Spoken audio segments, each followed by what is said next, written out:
Hello again, everyone. We will start this LLM track with a talk about open source ML from pre-trained model to production. And for that, we will have Omar Sanseviero, who is machine engineering lead at Hugging Face, who is actually CEO, just testified in front of U.S. Congress. Hello, Omar. How are you? Oh, good. Thanks. How are you?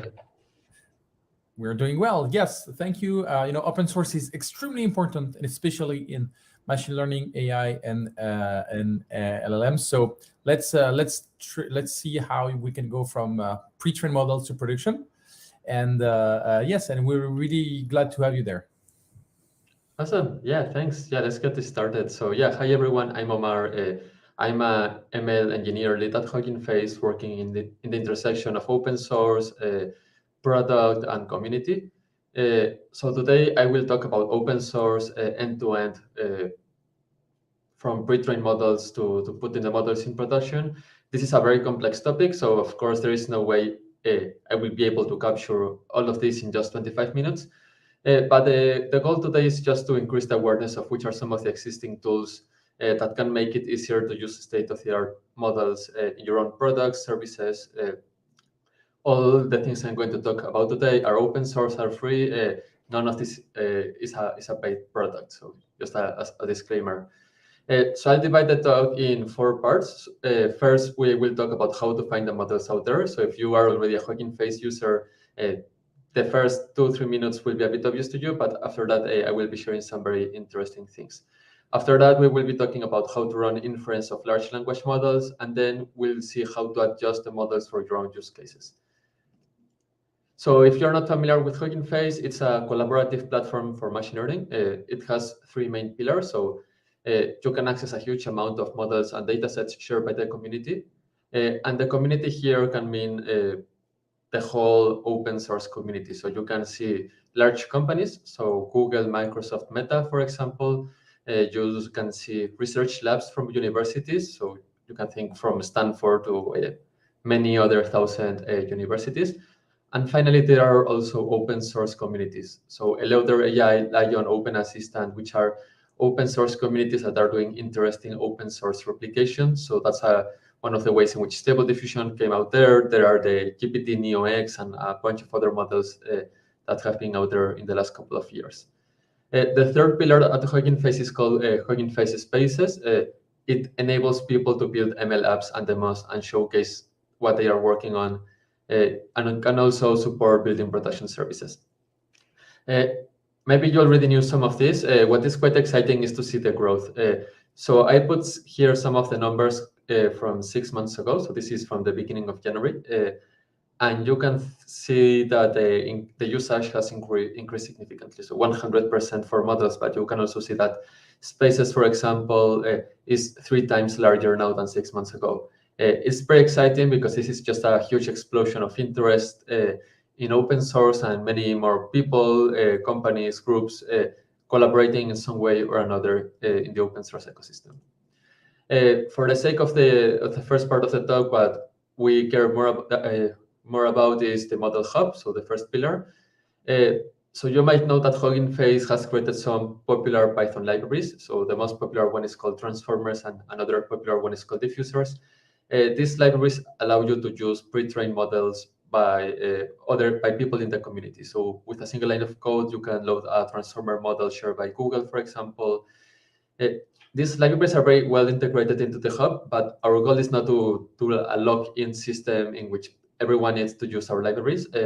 So what we have done in the last couple of years is build integrations with many different open source libraries. So Spaces is a very popular NLP library, SpeechBrain is a very popular audio, and then we have done integrations with 20 to 30 different very popular open source libraries, really to enable anyone doing open source machine learning to collaborate. And although Hugging Face origins come from NLP, we also have support now for many modalities. So we have support for computer vision, reinforcement learning, tabular data, multimodality. And users now can find models filtering by these modalities, and they can find model cards, which is pretty much documentation, it's essential documentation artifacts that help people understand what's the model, how it was trained, but also do more let's say, rigorous scientific sharing. So for example, if you want to report metrics, it allows people to benchmark and compare different models. You can report even things such as CO2 emissions to report what was the CO2 emission when training the model. So I just wanted to briefly cover that part, but I would like to share some of the more recent things that are going on in the ecosystem. So everyone these days wants to run inference of some very, very, very large language models. So let's dive into it. So in the last couple of months, every few weeks, or even every few days, and sometimes every few hours, there are some very new exciting models. I put three examples of popular recent models, but there are really few of these every month, but these are three quite large ones. So the first one, StarCoder, is a open source community-led co-pilot replication. It's trained with permissive code, which is quite interesting. It supports dozens of programming languages. The second model, Llama, most likely you have heard about this. So Llama is a large language model for Meta, which was released and then was leaked as well, because at the beginning the way to access the model was through a gated mechanism, and it was leaked. But what has been quite exciting is that when it was released, it was the best open source model. So there was a huge explosion of tools and research built around it. So there's a thriving ecosystem that popped out thanks to it. So there are people doing C++ ports to run the models directly on device, to people doing many interesting fine-tunes. And the third model, Falcon, is very, very recent. It's three or 4 weeks old, I think. It's a state-of-the-art, fully open source model. So this one has an Apache 2 license, which is more open. And yeah, metrics-wise, it's quite good. It's multilingual, and there are like two different sizes, so 7 billion parameters and 40 billion parameters. So the previous slide showed some common things. So for example, the model size can be huge, right? Like if you look at the number of parameters here, it's quite large compared to a few years ago. Falcon, for example, requires a lot of memory. So it requires having a 90 gigabytes of GPU. And the issue is that there is no common GPU, like A100 doesn't have 90 gigabytes, right? So it makes it very, very hard to use the model because it won't fit in a single machine. So making it work is possible, but it requires handling some complex parallelism and communication among the GPUs. It's getting better and better, but it's tricky. It's not as straightforward as running a small model. Apart from the core inference side of things, the evaluation is also quite challenging. So there are many existing benchmarks, but they are not necessarily representative of the real world usage. So for example, most benchmarks are based on a single turn on a conversation, right? So just the first response that the model returns. But in real life, people have multiple turns. They have a long discussion. So you could potentially do evaluation of a full conversation after multiple turns and then compare among different LLMs, but that's very expensive and it's very time consuming. And that's one of the things that the ecosystem has not figured out yet. Not just the open source ecosystem, but the whole scientific ecosystem around large language models. But it's also very important for any company that wants to use these models, because comparing the models and doing quality iterations is essential, right? And then the users and companies, they will want the models adjusted for their own data, for their own needs. So then you also have many discussions about fine-tuning, which I will talk about in 5-10 minutes. And finally, you need to do a bunch of optimizations because you want to have extremely fast inference, extremely fast latency, depending on the use case. So for example, if you are working in ChatGPT, what you will want is to optimize for user perceived latency. So user perceived latency means what's the latency that the users perceive. So for example, rather than returning a whole paragraph, if you use ChatGPT, it will be returning a couple of tokens, a couple of characters as it's being generated, right? So it gives an impression that the model is working fast rather than having to wait for 30 seconds before getting a reply. Okay. So there are many things that the ecosystem has been working on in the last couple of months, years. So there are some tools and techniques that you can use to work around this. So for example, there are techniques such as loading the model in in 8 or in 4-bit mode that will allow you to run the models with significantly less memory. You would have a very, very minor quality hit, but it would allow you to run the model. So for example, you can use the bits and bytes and accelerate libraries to run the large Falcon model, the one that would require around 90 gigabytes of RAM of GPU. And then you can use just 27 gigabytes by running in 4-bit mode. So that's quite exciting because it really lowers the barrier of starting to use these models, at least just for inference, quite a bit. With accelerated library, you can also do other kind of stuff. So for example, if you want to run the model in multiple GPUs, you can do that. It's a bit outside the scope of what you would likely want to do. But for example, if you're extremely memory limited for some reason, you can potentially even offload some of the computation to the CPUs. It would be very, very slow, but it's possible. So that's quite interesting.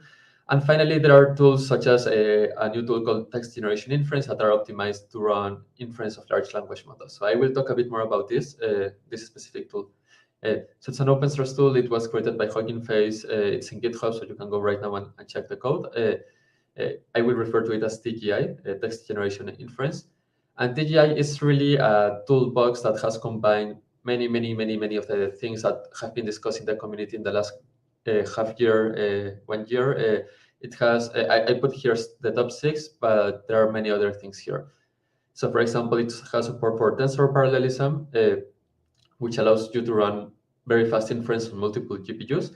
So pretty much the inputs, the tensors, will be sliced and processed by different GPUs. So that's pretty much it. Before I was talking about token streaming. So that's pretty much that. Rather than waiting for the full generation, the server will start replying, giving responses as soon as you have some part of the generation. So that provides a much faster UX. Then there are quantization tools such as bits and bytes, which I mentioned before. And then there are many optimizations to run fast inference. So there is flash attention, which is a somewhat popular recent mechanism to do attention, which is, I mean, don't worry if you don't know what attention is, but it's core to the transformer model. So there are techniques to accelerate it. And TGI has support for some of the most popular LLMs, so Falcon, Llama, Galactica, StarCoder, SantaCoder, many of the GPT open source replications. And it's being used quite a bit out there. So for example, Hugging Face created this thing called Hugging Chat. Hugging Chat is a UI open source UI for open source large language models. So that's powered by TGI. Open Assistant is a community doing an open source replication of ChatGPT. They are also using this to do inference of their existing models and to label data and to iterate on the quality.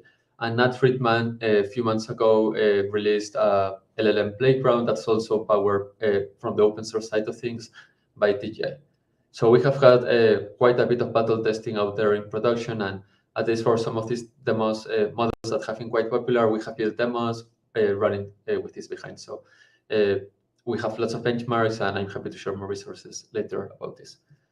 But now that we talked about how to run existing models, most likely if you're at a company, you will want to train the model. There's a huge asterisk here because sometimes we jump directly to train models, and that might not be actually what you want to do. But it's good to know what's out there in case you actually need to fine-tune or train your models. So most people are familiar with the classical ML setup, in which you train a model. In the context of large language models, you will require a huge amount of data, a huge amount of compute, and probably you will require like very good expertise in your team to be able to train a high-quality model from scratch. In the last 6 years, many people have been doing fine-tuning, which requires picking a base model, so a large language model that was shared by Facebook, for example, with Llama, or BERT by Google, or GPT-2, or like one large language-based language model, which would usually be very expensive to train if you were doing it from scratch. But you can adjust or fine-tune to your own domain or your own data with much less data and compute. And that has been the paradigm in the last few years, and it has worked quite well. That's also why we have so many models on the hub, because many people are not just sharing new models from scratch, but also many fine-tunes. What has received quite a bit of popularity and visibility this year is something called PEFT, parameter efficient fine-tuning. So PEFT takes this even further. It requires much less compute. It enables fun use cases. So for example, you can fine-tune models such as Falcon, the small variant, not the large one, or Whisper in Google Colab for free. PEFT, the idea of PEFT is that you will only fine-tune a small number of additional parameters. So imagine that you add a small adapter, a small couple of layers to your model, but you will freeze entirely the base model. So that means that when you train, you don't need to adjust at all the base model. So you just need to adapt a bit the model that you're adding. That means that you can improve the quality of the model by just training a very small portion of the final result, right?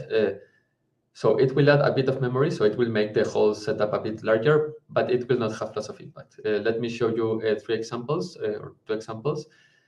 So Whisper is an automatic speech recognition model released by OpenAI last year. Automatic speech recognition means that it's a model that will transcribe audio files.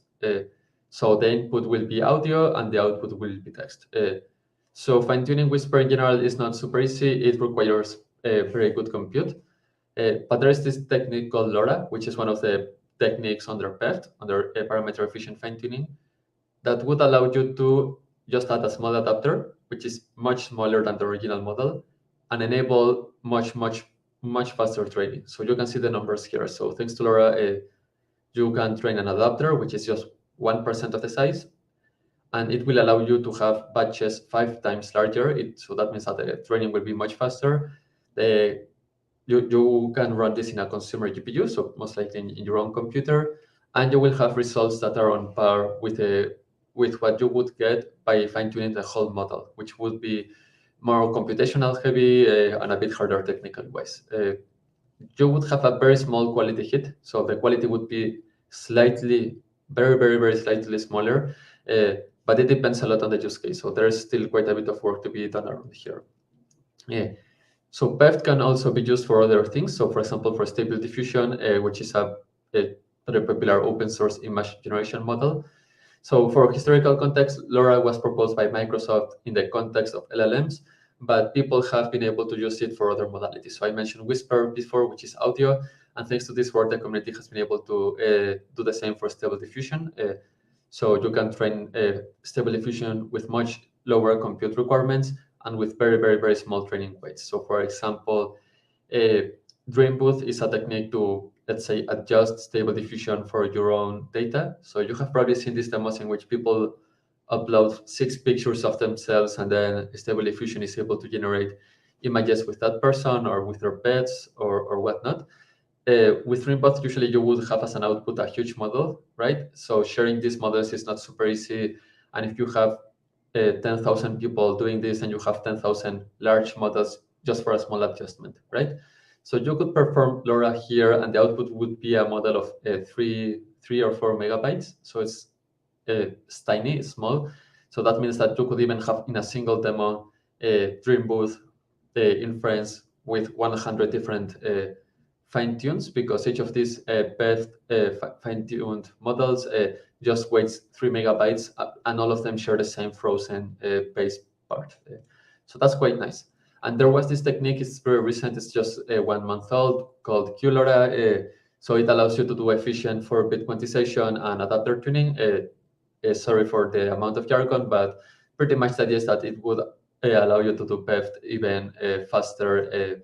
So for example, in the context of reinforcement learning with human feedback, which pretty much the goal is to introduce the human feedback, the human labeling into the model, you could have a single base model and then multiple adapters. So if you know RLHF, there's a preference model, for example, and a couple of other models, so you could share the same base model.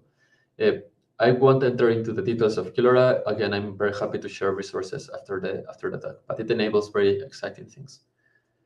And yeah, so today what we talked about so far was how to find open source models by the community. We then talked about how to run inference with them. Then we talked about how to do efficient techniques to adjust the model. So we talked about PEF for your own data, for your own needs. So just to close the talk, I would like to talk very quickly about how to build and share machine learning demos.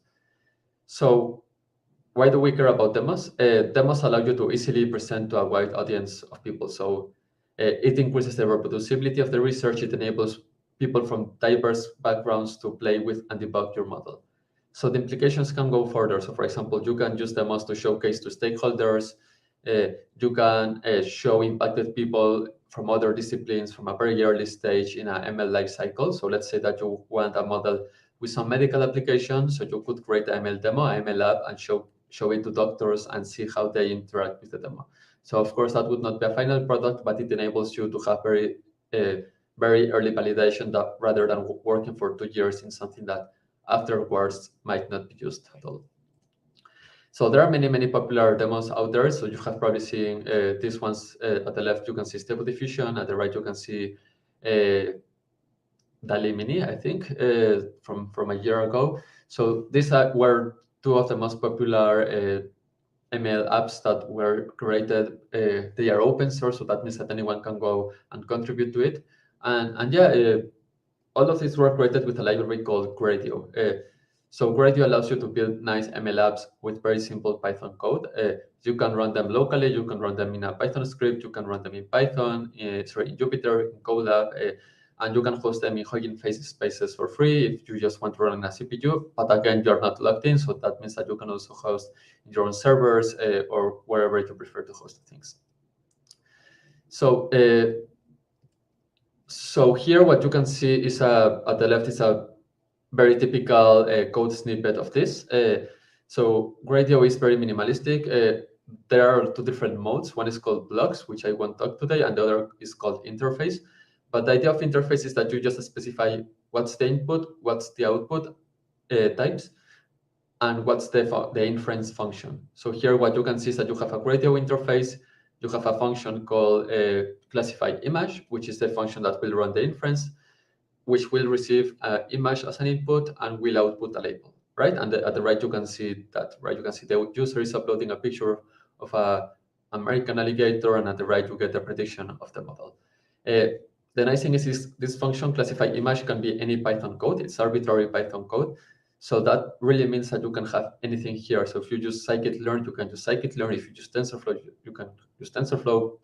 Whatever is your tooling, you can build a nice ML demo here. So it's very exciting because what we are seeing with spaces, with Gradio demos, is a turning point in usage of ML. So until 2 years ago, 95% of people interacting with models in a UI were ML engineers. Then you could see more software engineers. But in the last year and a half, we are seeing anyone with a web browser, anyone can play with these models. So that's how we've seen many of these models going viral. ChatGPT is also a good example of this. It has a very good UX, so it has really lowered the barrier of entry to try out these models.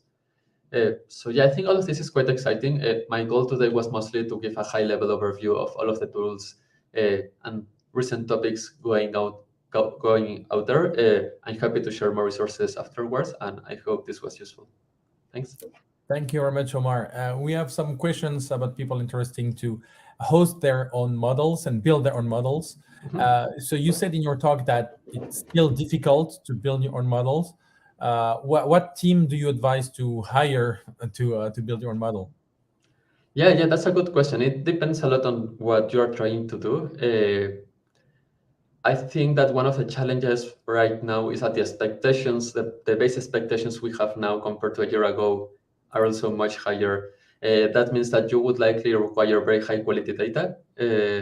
So I think having good data and good infrastructure around all of this is quite essential to train. Like if you want really good models in a production setup, you will want a good mix of infra skills and data skills. A skill set I think is quite interesting is more of a classical, so not a ML researcher, but more of a classical, which is also essential here, by the way. But what there is a strong lack right now is software engineers that have a good understanding of machine learning and can do, there are a bunch of infrastructure and technical challenges around running and training these models. So yeah, I think that kind of skill set can be quite powerful right now. We have another question. I think based on 4 weeks ago, there was a leaked memo, probably leaked memo of Google saying that open source models will actually, there is no GOAT and there is no moat, right? So open source models are so prolific that even like people who were started early, like Google Bard or ChatGPT and stuff, doesn't have enough advance to fight against the open source community innovation. With Hugging Chat, with Hugging Face, and all the models you see, like, do you agree with that memo? I don't entirely agree. I think that the incentives, the capital, and there are many factors that are quite different. The training models is getting more and more capital intensive. I also think it's important to consider that lots of the things we have seen open source in the last few months were based on Llama, which was a model released by Meta, right? So I think that what we'll see is a synergies between both. I think that there will also be many challenges from the open source side of things to put these models actually on production, and there's lots of technical work to do there.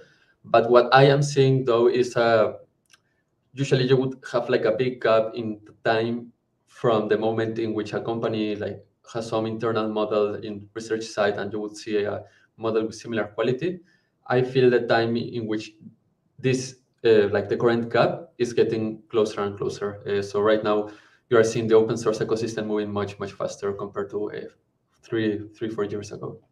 Yeah, it seems many researchers were doing. Yeah, it's really a researcher-driven, like public research-driven ecosystem. So a lot of researchers are used to publish things open source and publicly. So yeah, this is why we may have more open source things than in other systems. Yeah. Thank you very much, Omar. Thank you for this presentation. I hope it inspired a lot of people to start consuming AI or building AI or your own models. And yes, I invite everyone to go on Hugging Face to discover open data sets, open models, and everything. Yeah, thanks a lot Omar. for the invitation. Thanks, everyone.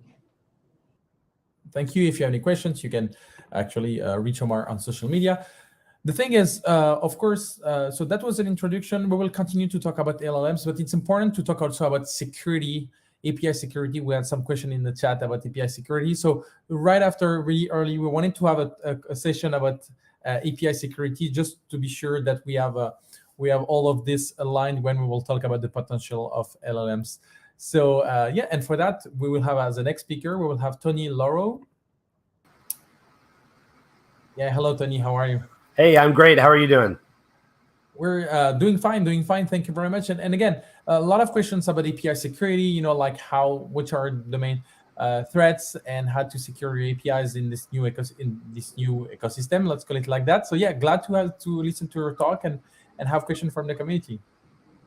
Awesome. Thank you. Thanks for having me. So I'll go ahead and get started. First of all, the title of this is everything you should know about API security. Let's go ahead and kind of truncate that. Let's just say these are a bunch of things you should probably know about API security. We'll leave it at that. The first thing we're going to kind of go through is just a little bit about some API basics, and then cover some real world abuse scenarios that we've seen. And then we'll go through kind of what this would look like from a kind of simulation perspective. And then really talk about what is missing from the ecosystem right now to provide kind of holistic security in this space. So we'll talk about existing controls, and then some problems with detection and why that's an issue. And then we'll kind of wrap up with kind of looking at a security maturity model for API security. So I think one question, we get asked all the time, Akamai sits in front of a bunch of massive players in the world, and you can't just turn off a website when something's not working, right? In the movies that they say cut the hard lines and they take the axe off the wall, and you can't do that, right? So you have to have layers of defense, and when it comes to API security, traditionally, most of that was left up to your web application firewall.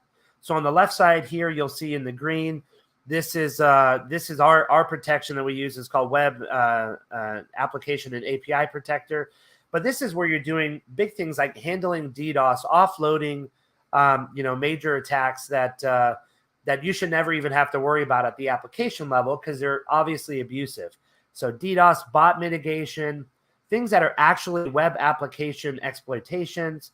And then kind of looking at, as we kind of move down the line, API gateways. Now, API gateways a lot of times are used for some security related tasks like authorization and authentication. But really, this is more managing the API, making sure that you can do rate limiting, quota checks, etc. But the big area, and what we realized a few years ago, is that the majority of the APIs that we need to secure are behind the firewall, or they're post-authentication APIs that exist inside of the environment, inside of the customer ecosystem. So to some degree, we were doing great jobs by doing automatic detection of new APIs that are brought into a delivery configuration so that we could bring them into WAF, etc. But there was still big gaps, because if you look at, I don't know if it's too soon to talk about Titanic and icebergs, but if you look at an iceberg, the 10%, 10 to 20% up above the surface, those are the existing API security controls that exist today in terms of large-scale automated security controls. The 80% below the surface are all the other APIs. So we're focusing a lot on that. We acquired a company called Neosec that does behavioral analytics of all this. But the whole point here is we realized that there was a gap and we were trying to fix it. We'll talk a little bit about a couple attacks. A few of these will be really well known. You probably have seen them before. And we'll talk about why they're a problem and basically some ideas that we have for defending against those. So one, we'll talk about this Uber account takeover issue. There was an article released in 2019, which seems like forever ago.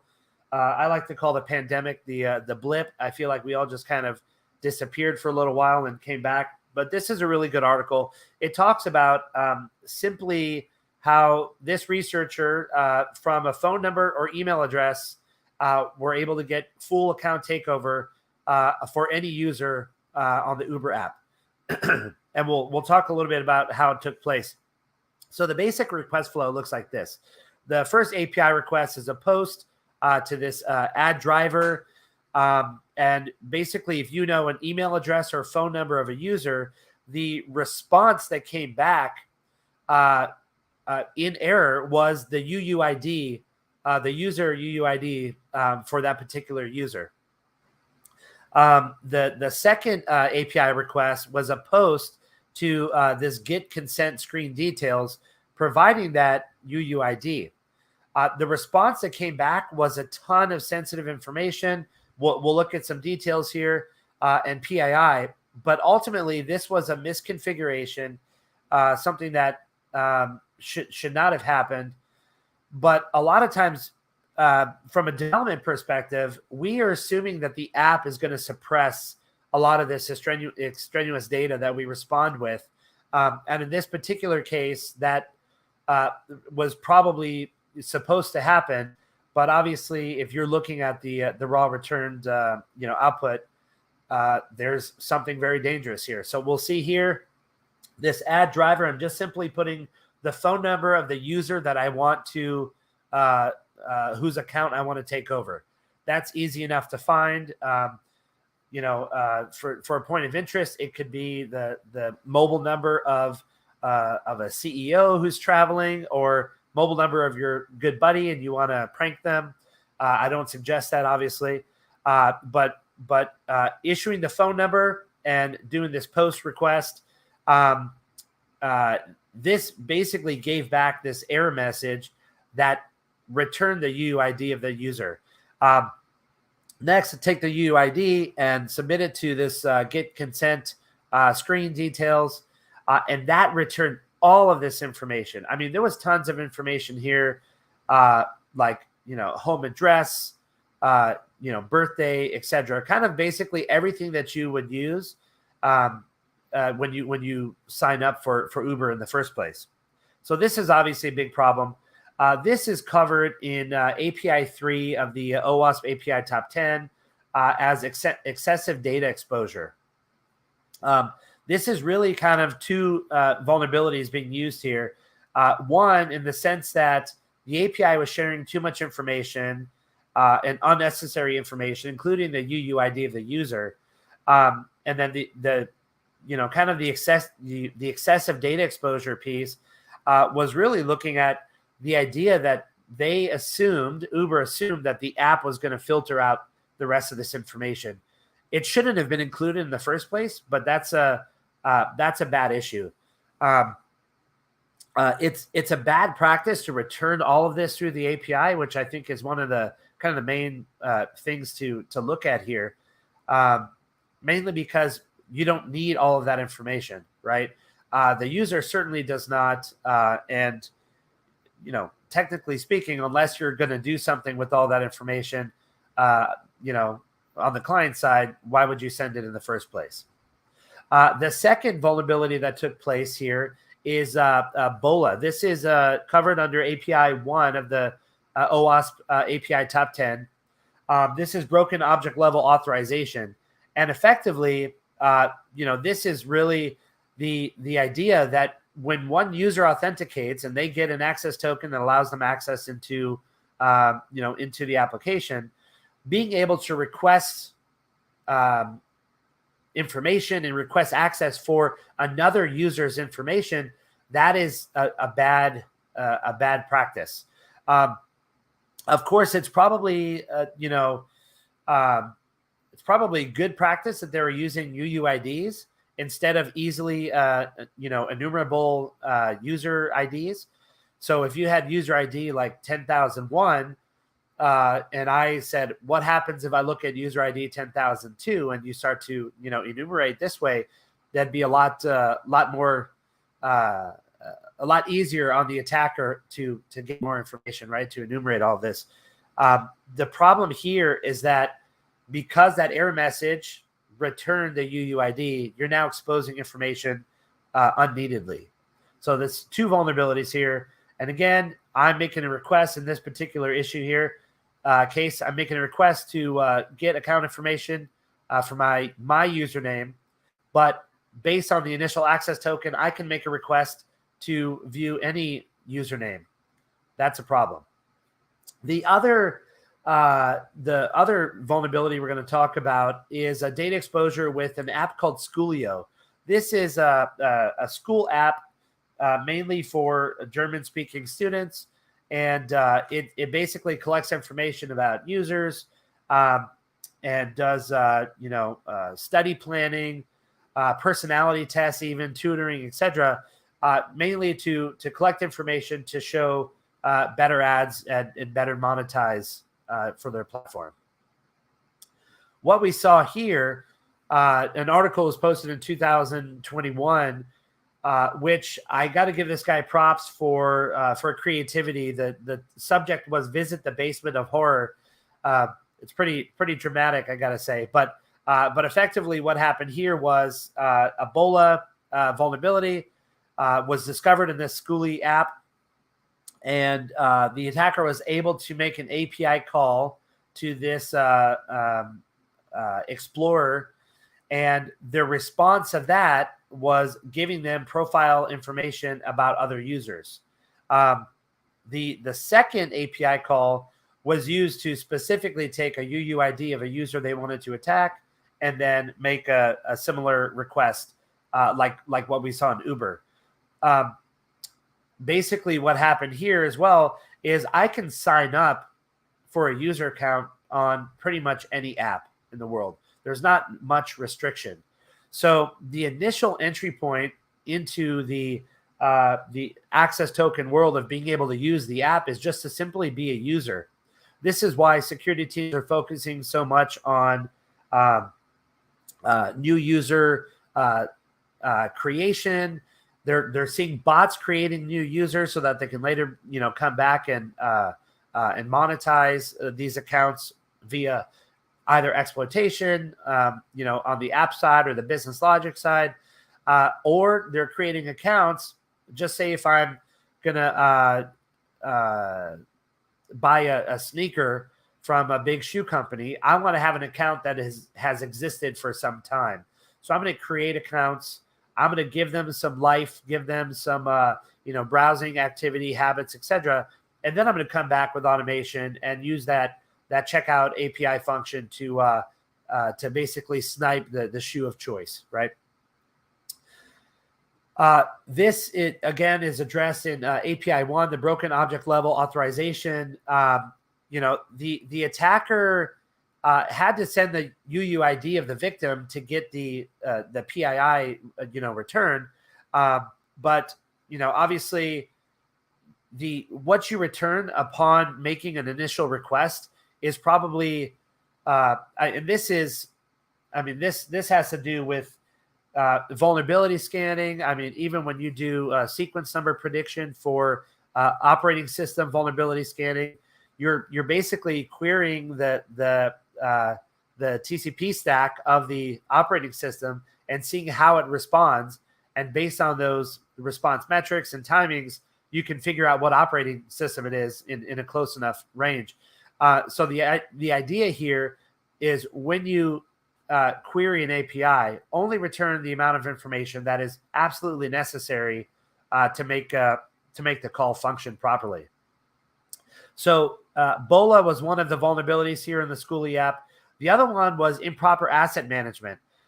So this was interesting. During the investigation, they found out that they were using a depreciated API version, V2, and that had a lot to do with how the response codes or how the response information came back for that particular profile.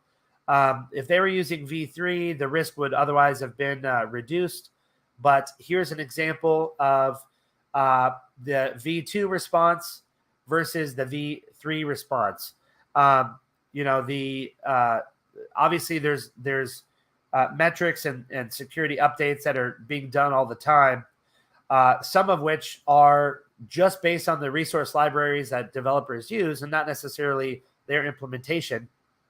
But you'll see that V2 returned the user email, the parent email, the date of birth, the geolocation of their last login, etc. So a lot of information here to uncover.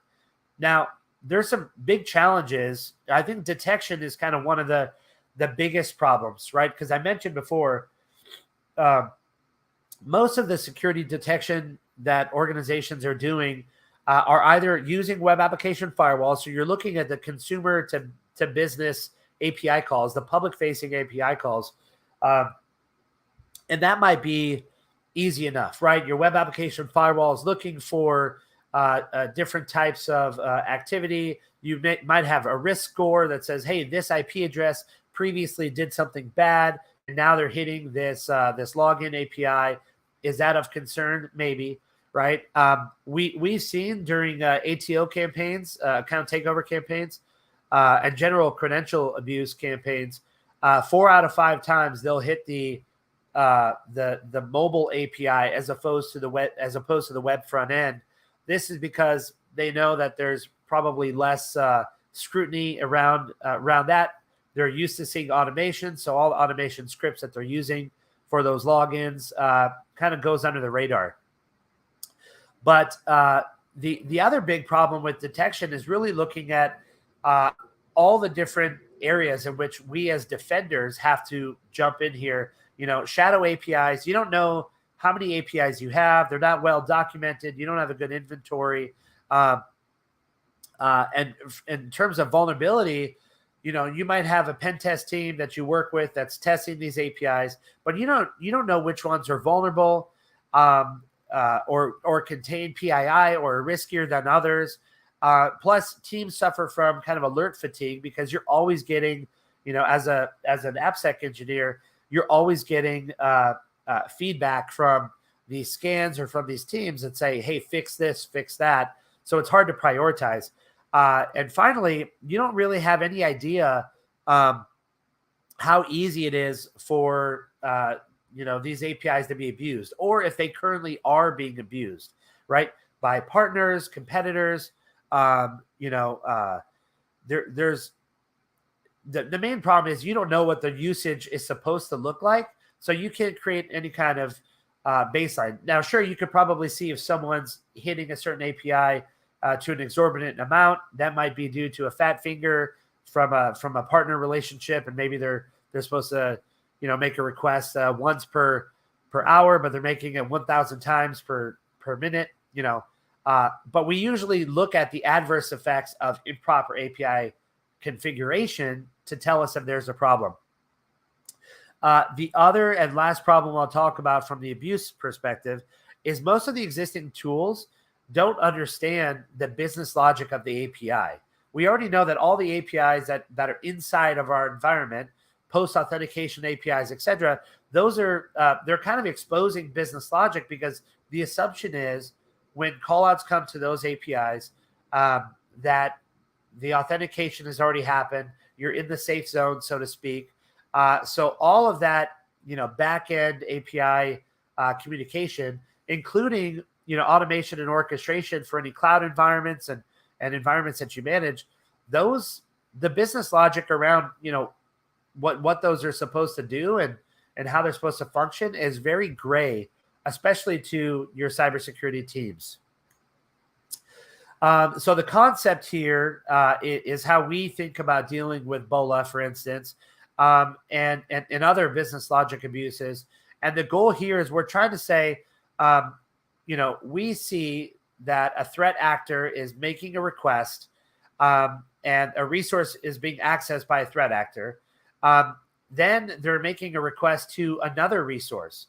And if that is not part of the normal behavior of that particular account or that particular function, we need to be able to identify that. So we need to map the relationship between the actor, not just the threat actor, the actor, the user, and the resource that they're accessing. The relationships can be learned and observed, and basically from that point, as we see any kind of change from that baseline, we can issue an alert and say, hey, something is going on. Here's a problem. So let's look at kind of this relationship mapping. So here's a banking app. A user can log in, read their account data, and maybe check the exchange rate for stocks or whatnot. The account can be accessed by a single user. The exchange rate, though, can be accessed by multiple users. So you'll see that there's kind of different mappings that need to take place. So for BOLA detection, we really need to look at a violation in terms of how this relationship is being managed, right? So user ID 777 can access account 908. That's indicated by the green arrow. But when we see user ID 777 making a request to access account information from account 835, that would be a violation. And we can map that relationship and issue alerts based on that in practice. And this is what we do currently. We also have the ability to learn what these relationships are. So as we're looking at kind of the clouded viewpoint that defenders might have of the developers and application owners' usage of these apps, all that can kind of be revealed through this observation. So we'll look here. Let's see if this approach would have worked in case of the Schoolie attacks. So in green, the actor is I don't have it in green here. Sorry about that. Okay, but basically, when you look at the case of Uber, you're looking at the UUID that's supposed to be being requested.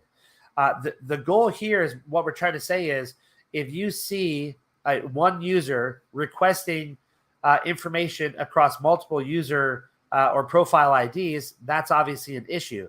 We'll look here how we might alert to this. We might say, hey, we have an alert, suspicious data access.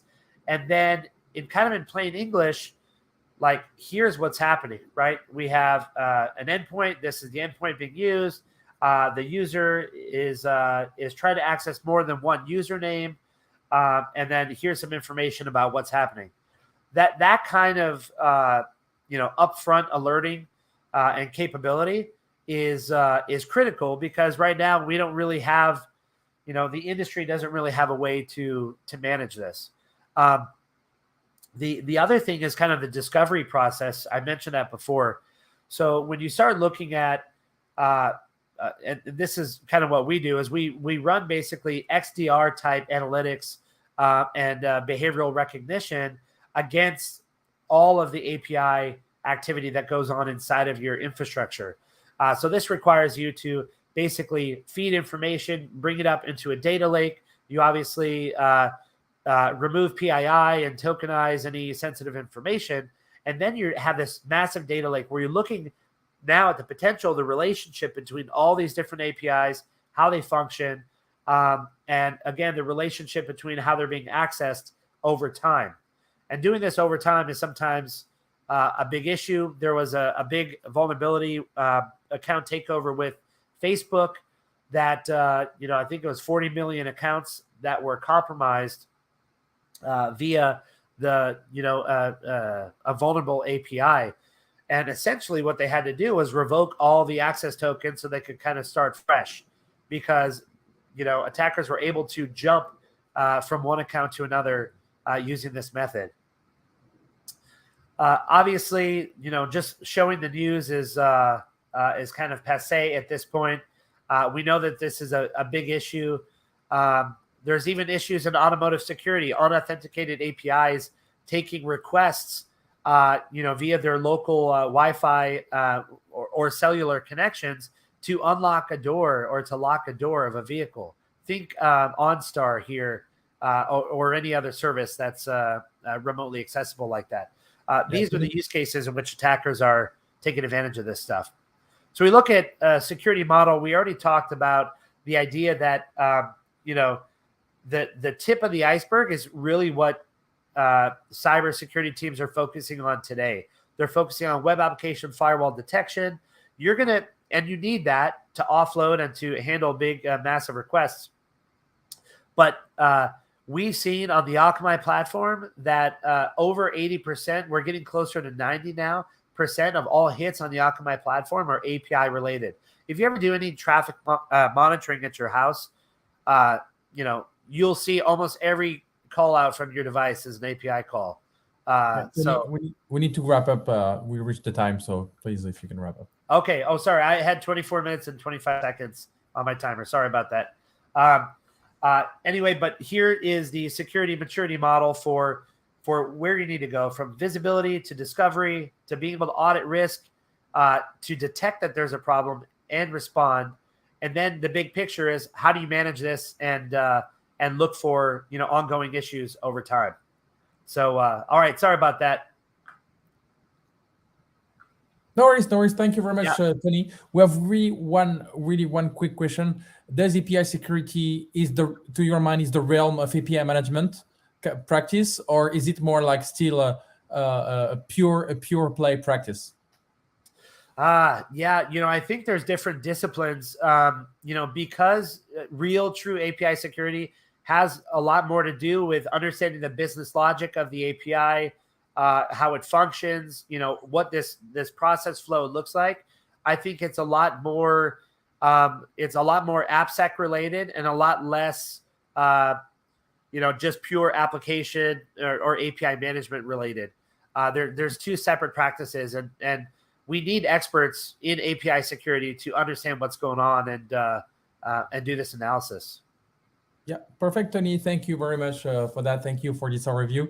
We will continue with Pablo. So we started with Omar Sanseviero from Hugging Face, to talk about like putting a model from open source to production.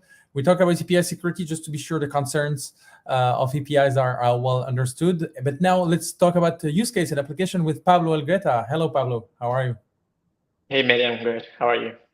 I'm doing well. So actually, we invited you really for talking about making all of this as a use case. And you will talk about talking to your data, making data accessible through AI. And yes, the stage is yours for 20-minute plus 5-minute questions. Thank you. Of course. Thank you for having me. So my name is Pablo Elgueta. I'm a machine learning specialist. And today I'm going to talk first about a brief introduction into what are large language models and how we can integrate them into our products. And then I'm going to show you a brief demo on how to make data accessible to stakeholders through AI. Okay.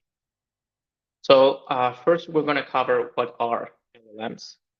Then I'm going to show you briefly the impact they've had on app development, and then how we can integrate them into products and what does this integration imply. Finally, I'm going to show you a demo on how we can use LLMs to provide access to non-technical teams through SQL databases. And finally, we'll have a brief Q&A session. So what are LLMs? Basically, they are machine learning models which are trained in huge datasets. And by huge, I mean like the whole internet. Trillions, literally trillions of words or tokens. So what makes them different is the architecture that they're built in, which is called a transformer. This architecture scales in performance with the amount of data it's been trained on. So the more data, the better performance. And this, as you have seen in the past few months, has given us like orders of magnitude of better performance in terms of what the state of the art was a few years ago. Finally, LLMs, unlike previous machine learning models, are being generally provided by the companies that made them as an API to users, which, as we will see, provide a very big difference in how they're consumed and integrated. So, as I was saying, Google, Meta, OpenAI, which are biggest companies in the industry right now, have built these huge models and are now providing API access to them, which levels the field and provide everyone in the whole in the world with access to this technology. So before, if you wanted to implement machine learning technology, you had to first create your model in-house, which meant hiring data scientists, machine learning engineers, collecting data, building data pipelines. So this was obviously super expensive. It was difficult. It took a lot of time.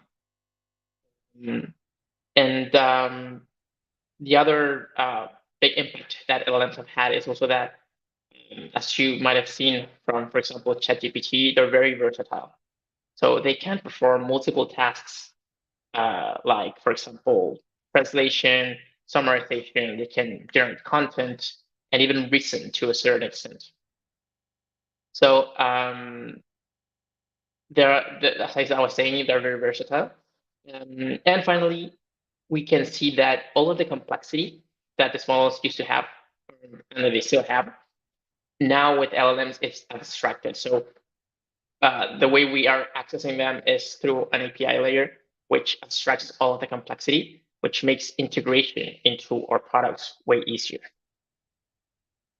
So here you can see what the traditional machine learning development lifecycle used to be. So you had to collect data, curate it, transform it. You had to train the model, make data exploration, validate it, evaluate it. Then you integrate it into your app, and finally you tested it. And it started all over again in case there was any data drift or you had to implement new features. So it was very complex and expensive. Nowadays, these companies, as I was saying, are providing LLMs through APIs, which makes it cheaper, easier, and provides wider access to it. So now that we've seen the benefits of LLMs in general, I'm gonna show you how we can integrate it into our applications and what are the differences from traditional machine learning models in this sense. Okay, so first we have a whole new stack of technology. So now we've seen frameworks like LangChain, Llama Index, which are used to orchestrate LLMs, vector databases, which are not new but are being used in a new way now. We're seeing new problems that didn't exist before, like prompt engineering, for example. Also see new paradigms like the creation of agents. And finally, we have new challenges, for example, token limits, hallucinations, context windows. Okay. So in terms of the new stack, despite simplifying the building of AI-powered applications, LLMs have given rise to a new technical stack. So we have the models themselves, OpenAI GPT 3.5 and 4, Anthropic's Claude, and various open source models. We also have embedding models, for example, which convert text into vectors, which then can be used in vector databases for retrieval.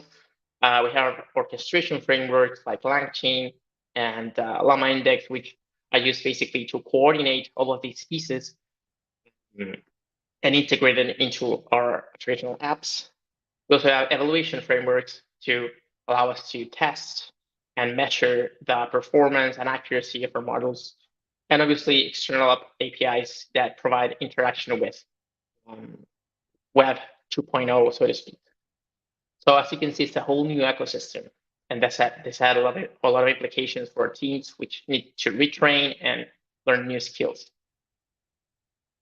Then in terms of the problems we're seeing, as I was saying, we have prompt engineering. So first, what are prompts? Prompts are basically the instructions we provide to the model.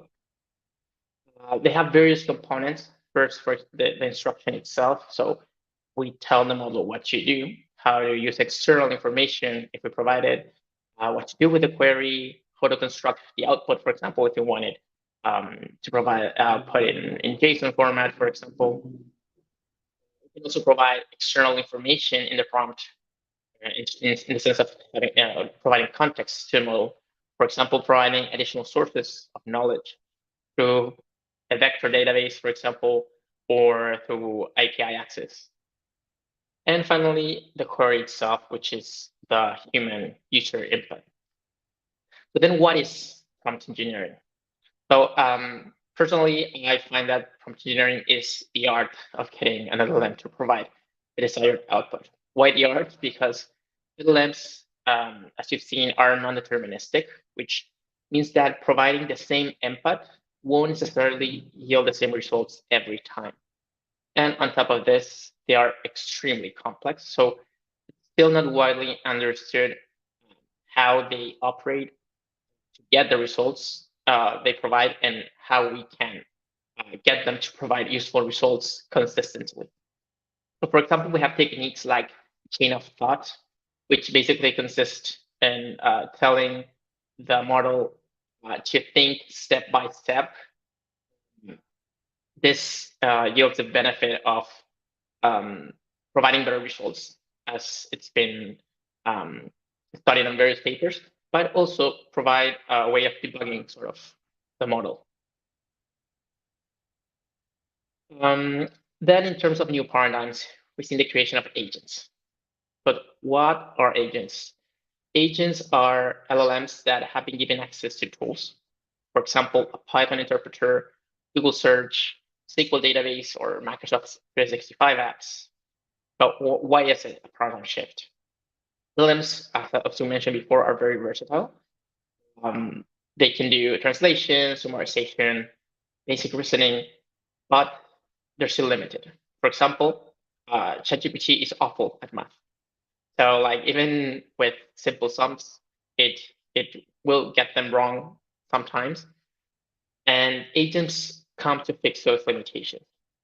So we can have multiple agents that are experts in different things. For example, an agent that's an expert in Python and can do math, for example, or execute Python scripts or functions. Then we can have an agent that's in charge of searching in Google for user requests, for example. So this provides a lot of versatility to our model creation and also a lot of complexity. And it's still super new, so it's still being developed. And yeah, it's a very exciting field. Finally, we see that there's new challenges in the field of LLMs. As with every new technology, they come with new challenges. In this case, for example, we have token limits. So LLMs are still being constrained by technical capacity, like cloud computing, like video cards. So they have limitations on the amount of tokens that they can process per minute. This introduces problems, for example, when you're sending parallel calls to the API, especially if you scale and have thousands or millions of users using your application at the same time. There's a way of mitigating it, but it's still something that needs to be considered when building applications with LLMs. Secondly, we have the term of context window. So the context window is basically the amount of data that an LLM can ingest per call, or kind of the attention span of the model. But models like GPT-4 have a limit of like 8,000 tokens, while others like Anthropic's Claude can reach 100,000. Like that's a whole book basically. So it's a lot, but still in practice they are limited, and you need to take that into consideration when designing your prompts. So for example, in the example I'm going to show you now, which is basically converting text into a SQL query, normally I would like to set all the tables that I have in my database in the prompt, so the model will know where to look. But if I have thousands of tables, that simply goes beyond what the context window allows. So I won't be able to do it. So I'll have to, for example, I don't know, find an alternative like vectorizing them or something along those lines.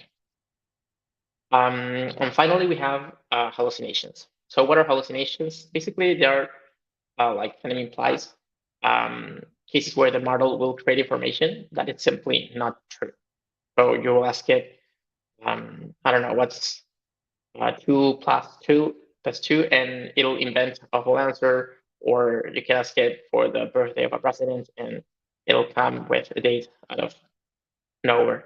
So it's a complex problem that it's not entirely understood why it happens, and that also means that the ways to mitigate it are limited at the time. As this field evolves, obviously there will be solutions to this. So now I'm going to show you a quick demo on how we can use LLMs to democratize access to data by reducing technical barriers through the use of natural language in LLMs. So normally in an organization, stakeholders need access to data to make decisions. Currently, most data in companies store in databases, which are usually SQL-based. And to retrieve information from this database, you need to make a query in SQL format. So that means you need to know SQL.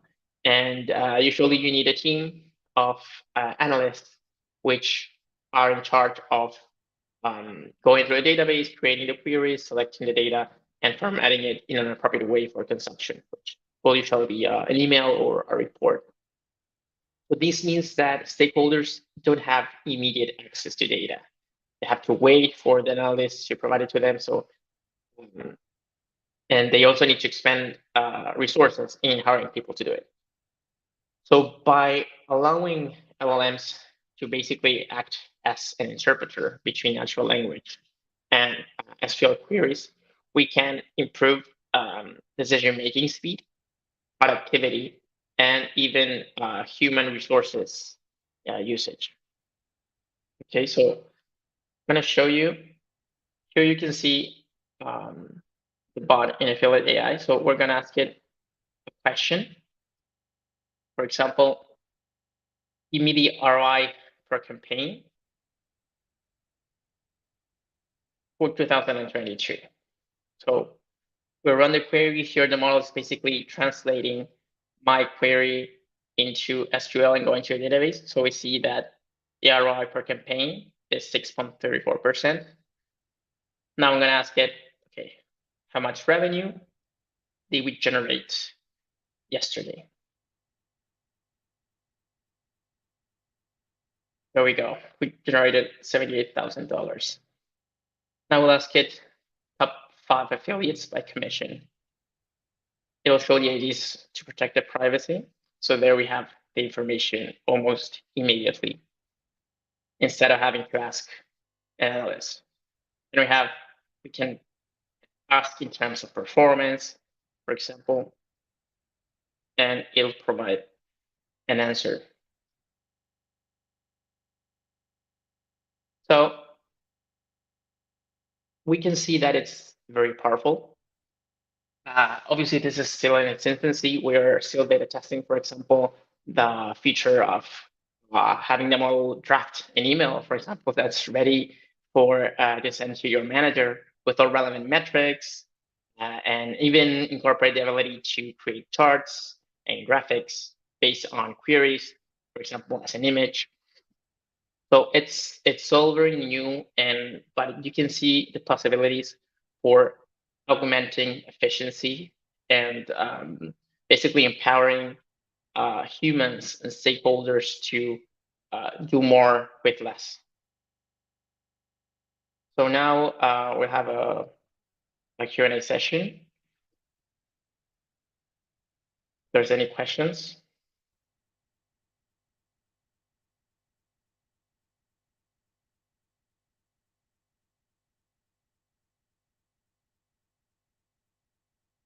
Yeah, Pablo, thank you very much. We have a few questions. Like, do you consider it difficult for a beginner to start learning about LLMs? I would say no. I would say that it's easier than ever to actually get into the field of machine learning. Now, as I think Omar was saying, more than machine learning experts, what we need is software developers that can integrate these tools into existing products. So tools like frameworks like LangChain, for example, allow to integrate them very easily into your application, abstracting all of the complexity. So yeah. We have another question about LangChain. So LangChain is moving really fast, sometimes breaking stuff, or sometimes like re-updating stuff a lot. So yeah. Is it something you would still recommend to use, even like things are moving a lot? Well, frankly, there's not much alternative. Like we have LangChain and Llama Index, and both are moving pretty fast. Obviously, yeah, you have to take to create safeguards so it doesn't break your app. In our case, for example, we freeze the LangChain version at a certain number to avoid breaking any stuff. But I would say the benefits of the constant improvement and adding new features and integrations vastly outweigh the issues that it might cause. Yeah, we have another question about like the regulation and AI Act. So is it something you consider right now, or for example, there is a European company called Mistral who just raised 100 million to build a European ChatGPT competitor. So is it something that today as a builder you consider, or you just build and we will see later? Well, regulation is not final yet, so I would say it's and obviously depends on where you are, but I would say just build and worry about that later. If you don't have a product, well, obviously it's not going to be an issue. And I would say if you have legal issues, that means you're making money, and well, the problem, right? Yeah, good problems, at least. Good yeah. Problems. Also, are there any class or trainings that you recommend to follow to actually improve your skills on LLMs? Yes. So OpenAI and I think it's builditlearning.com, but they have a pretty good course on LLMs and integrating with LangChain and other frameworks. Also, OpenAI's GitHub has a lot of examples and on how to start using, for example, vector databases for data retrieval, integrating LangChain. So yeah, like I would say, just jump in, start building, and you'll learn way more doing that.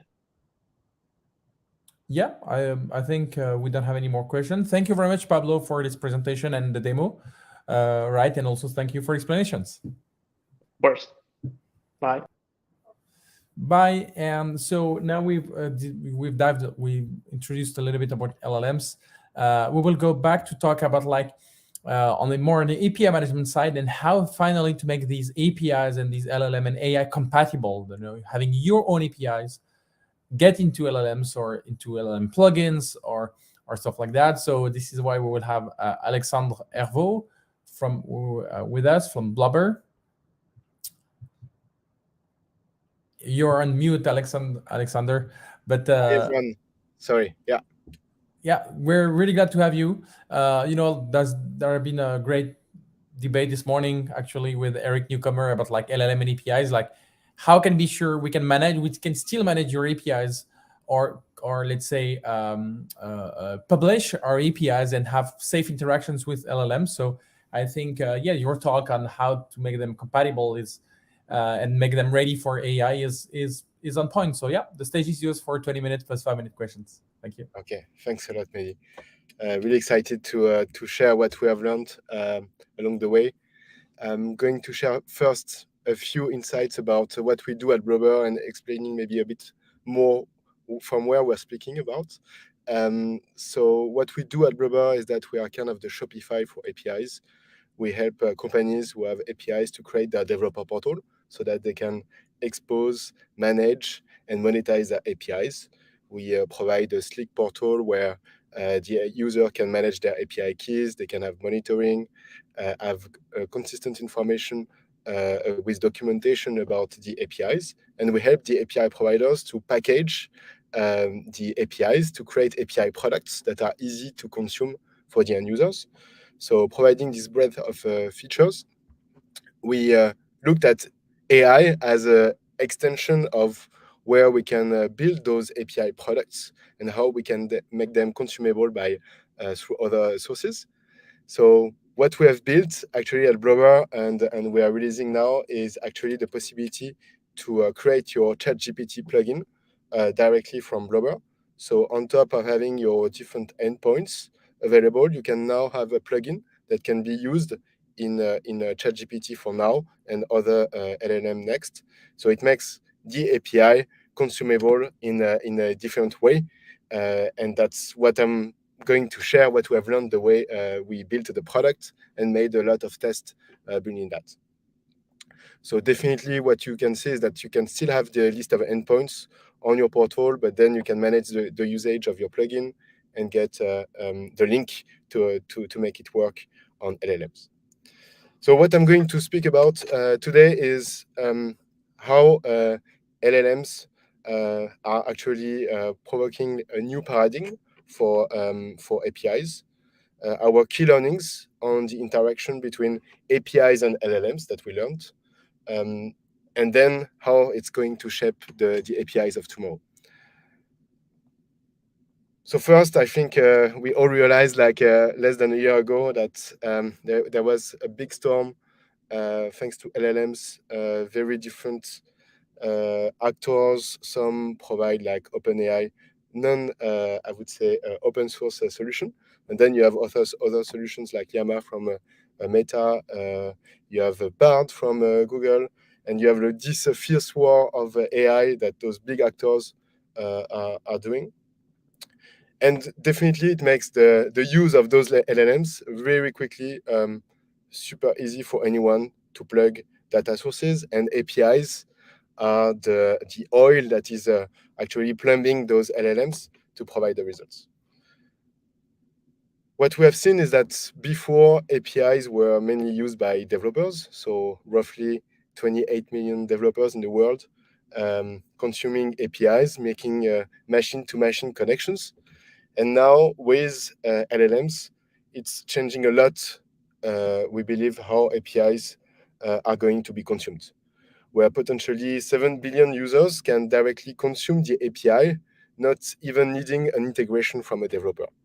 And we think that's a big change of how the market is going to change and the paradigm as well about how we are going to expose and consume APIs. And as an example, I'm taking 4 cases. One is from Zapier that is already connected to ChatGPT plugin. So really, ChatGPT providing plugin where you can connect your API to ChatGPT, but on top you need a manifest file, which is a specific file describing how to interact with the API on top of the open API spec.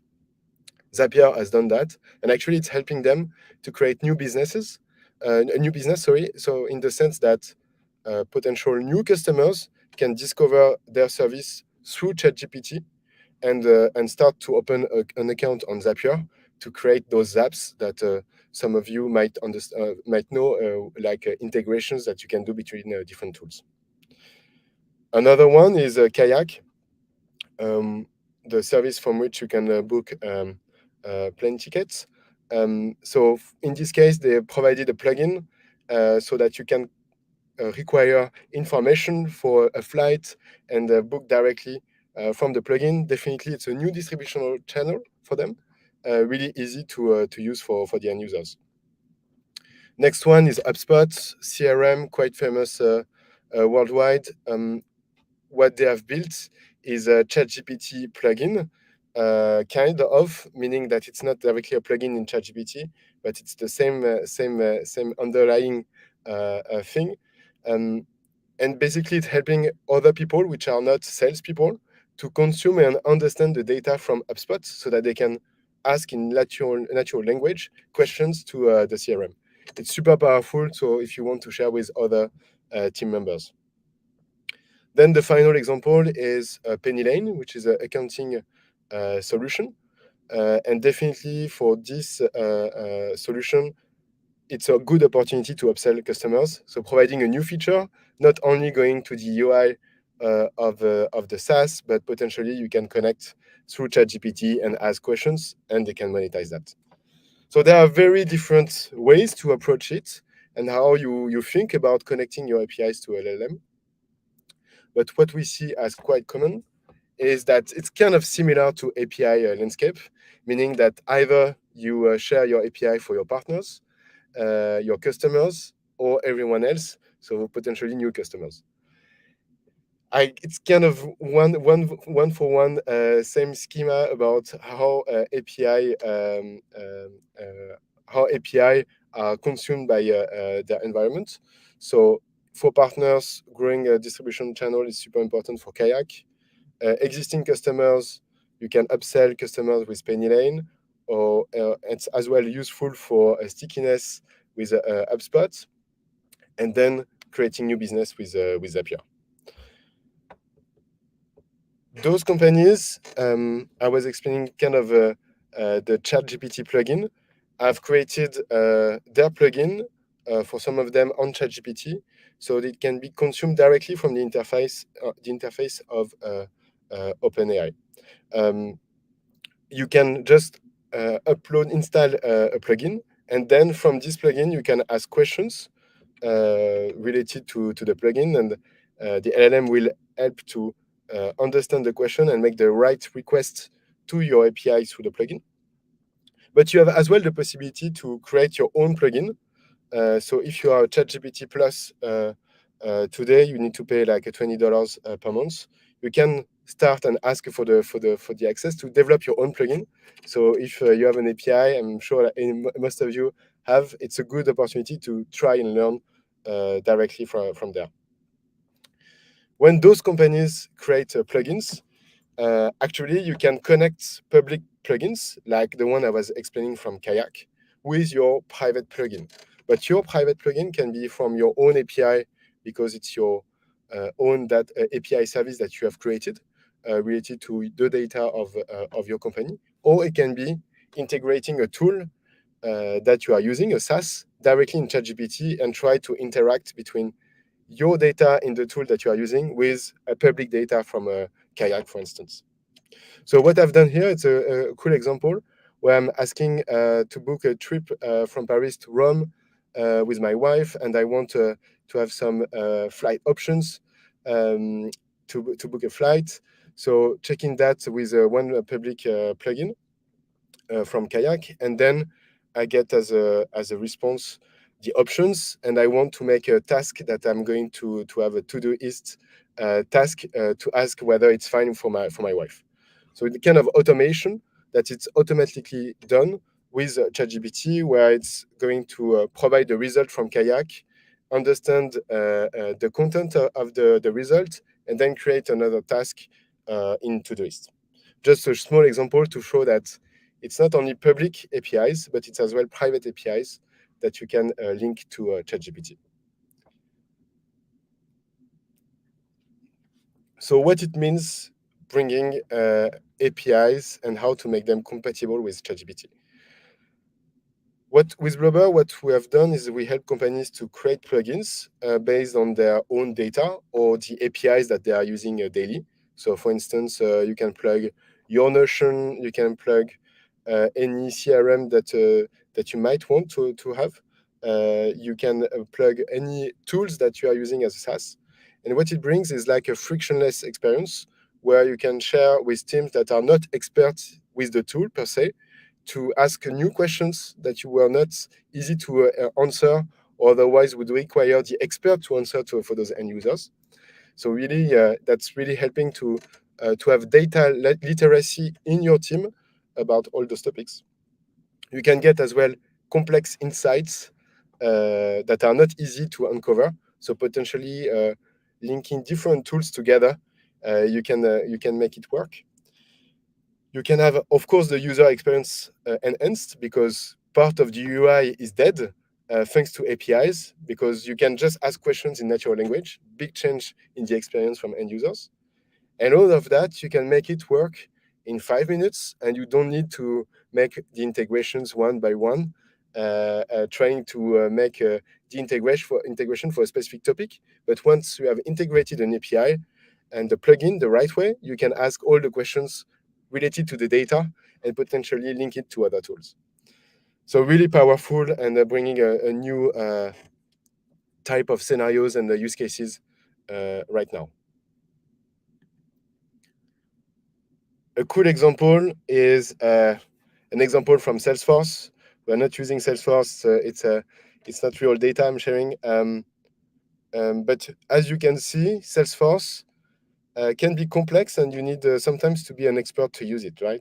On the left, and quite often, cool questions could be, hey, I have a sales meeting in 5 minutes. Can you give me a quick summary about a specific client? And then it provides the details about the clients, where we are in negotiation, to provide some hints, or potentially, if you provide as well your value proposition, some good questions to ask to your clients or your prospects. So really helpful to get data and extract data from the tools that you have, and make them easy to understand and query. That's bringing a lot of cool new use cases, but still there are limitations. Just before, Pablo was mentioning a few of those limitations, and I can only concur. Huge data sets will provoke hallucinations, and there is a limitation in the context window, so what you can send to the LLM. So you cannot send too much information. What we have seen as well is that you need to document APIs in a specific way. If you do not document well your APIs, so if you do not have like description of your endpoints, description of your data points, if you do not have operation ID, the LLM will not be able to understand. There are as well other things that needs to be really crystal clear, from your spec. So really having like a clear description of your endpoint, what it's intended to do, and having a maximum of query parameter helps to for the LM to understand your APIs better and know how to query it, and you have less wrong answers from ChatGPT thanks to that. So really, when you're using as well ChatGPT with your own plugin, you need to be sure that you select the right plugin, because as you can select different plugins together to make them work together, you need to be sure you select the right ones to make them work. That's where the concept of API product is super important, because if you have a huge API with many endpoints to query in ChatGPT, it will not work. You need to have an API with only a few endpoints, a few functions that can be called directly from ChatGPT, So really thinking API products helps a ton in this context. And definitely, ChatGPT can be as good as the data that you feed him. So in this example, you cannot expect the moon from the data if it's not well structured and your API is not well structured. It's only as good as your API, and you really need to consider that for LLMs if you want to plug your existing APIs or APIs from other SaaS.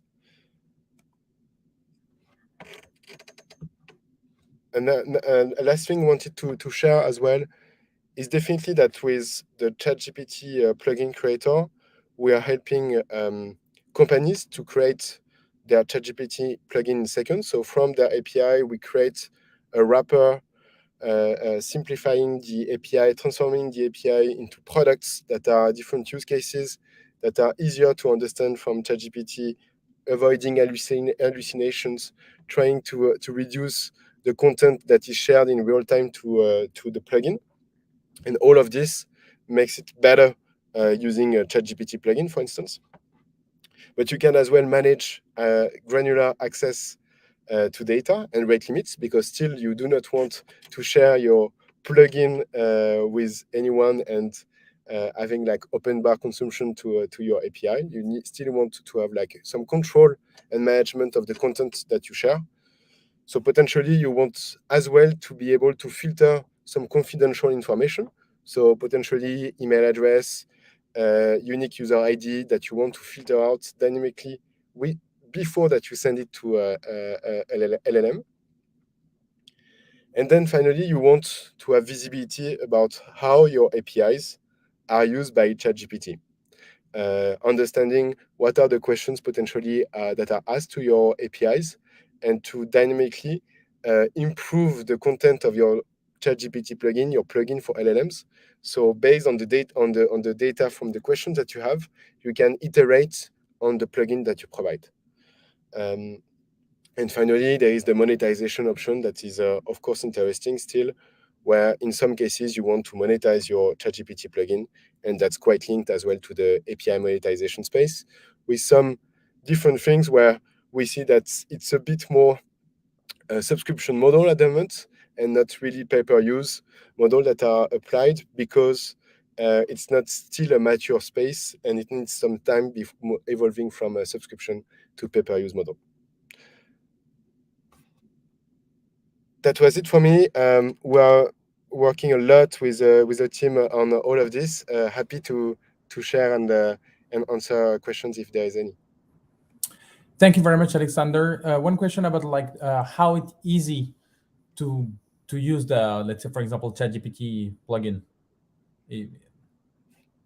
So it really depends on the structure of your API. So if you have a good, your API is ready to use it, to be used by LLM, it takes like 2 minutes, literally. Wow, okay. You just so if you use Blobr, it takes 2 minutes. If you create your manifest, you need to understand a bit how it works, but that's not the most complex part. The most complex part is trying to understand how the LLM works to make your API work with the LLM. So once it's ready, it's quite straightforward to use it. The manifest is basically providing information about how the machine should think about your API and when to use it. And then you need to have a clean API spec.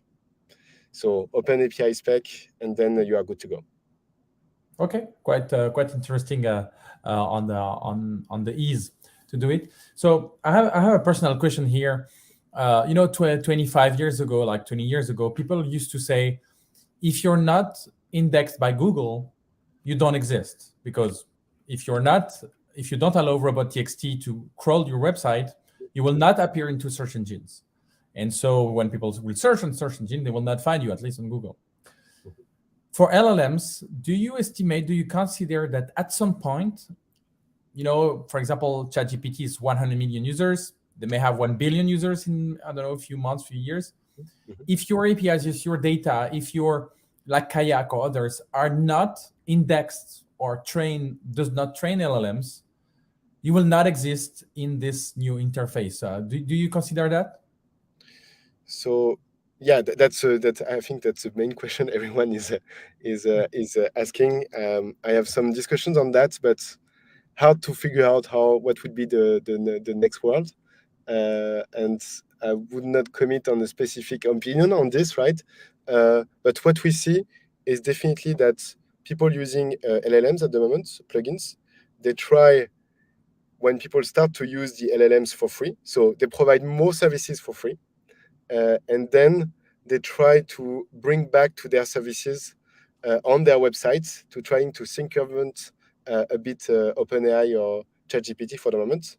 But still, I believe it's not going to last. So it will be more a question about how your LLM, how your API is LLM compatible, and the best way to approach that, I would say that it's to be the first one to have the right API that can be consumed by LLMs.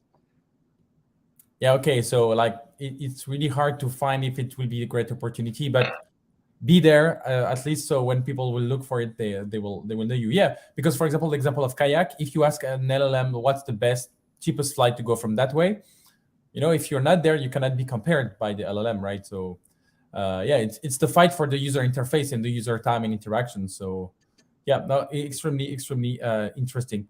Also, one question about like the compliance and security, like having a gateway kind of that you provide, like how it helps, to have a better security or being sure that only the data you want to go there is going there. So for instance, we do some real-time transformations about, so for instance, if I take the example of Todoist, when you ask all the tasks from the LLM, you might ask like the tasks that are specific to a specific day or a specific project. And when you ask the data, you don't want all the data from all your Todoist to be sent to the LLM, and you want to filter out only the data for the project. So the proxy from a Blobr is going to filter out this data to send only the needed data to the LLM. Still, the data is transiting at the moment through Blobr, but definitely we have plans to make it